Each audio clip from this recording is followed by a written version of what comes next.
next thing I would suggest you guys doing after you started testing everything, making sure individual components are working, you should ideally have a logbook. Remember, I spoke about this at the beginning where you're supposed to track your performance. So this is what I would do. This is my, let's just say for argument's sake, I know it is not, but let's just pretend that this circuit only has, let's just try and crop this, only has the LEDs present, right? Actually, that's a rubbish one. So I would get a copy of the actual circuit.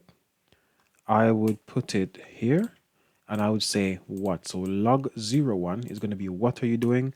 Testing LEDs work. Just find a way to word this. Just testing LEDs and making sure that they work or making sure that you can control them in the way you want to. For example, in my previous video, I showed you guys how I made it flash at 1 second intervals, then half a second, then 25% of a second, then 1%, then 10% of a second at the end, right? So why are you doing this? Just explain briefly why you're doing this. You want to make sure, again, I just explained it to be fair, explain that you want to test the LEDs to make sure they work and they have the functionality that you want. How?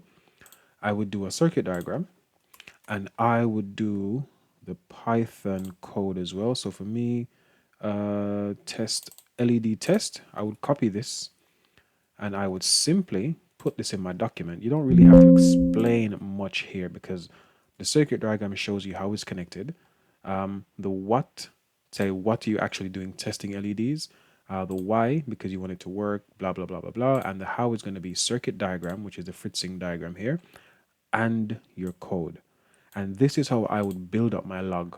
And this would be like test 01 or log 01. And the outcome would be the LEDs work perfectly fine. The code is okay. I managed to get this working in a function so I can call this whenever I'm ready. They're flashing at X speed or 0.1 second, I think. Yeah, 0.1 seconds. Whatever you want to do. And you would do this for every single thing you test. For example, my second thing would be log 02, make that heading 1. Then I would say again, what, heading 2, how, did I say how, what,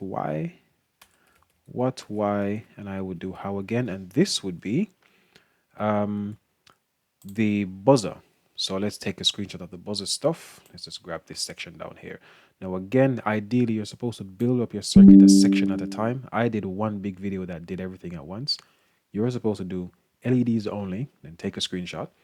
Then buzzer only, take a screenshot. Motion sensor only, take a screenshot. I think I left out the switch actually. I forgot about that.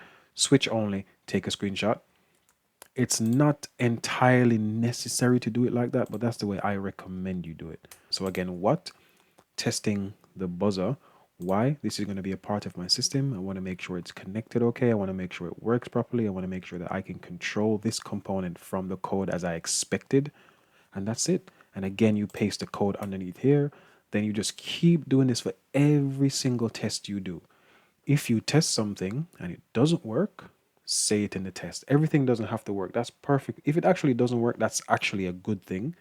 So you can say, this didn't work, and I went back and I changed this component, or I changed this value resistor, or I changed this section of code, and then I got it to work. It's perfectly fine. This is a logbook. Log everything you're doing.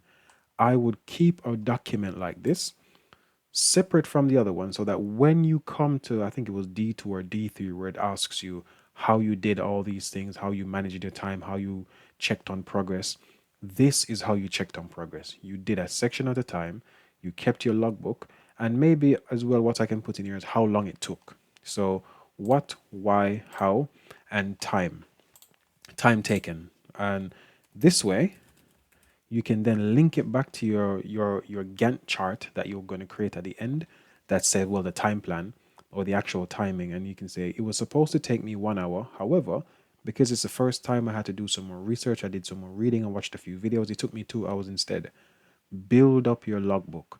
Keep this document, save it somewhere, build up your logbook. And that's what you're actually going to use now for D2, or is it D3, where you have to review how well everything worked and the time plans and the contingencies you put in place and all of that stuff. This is what I would do.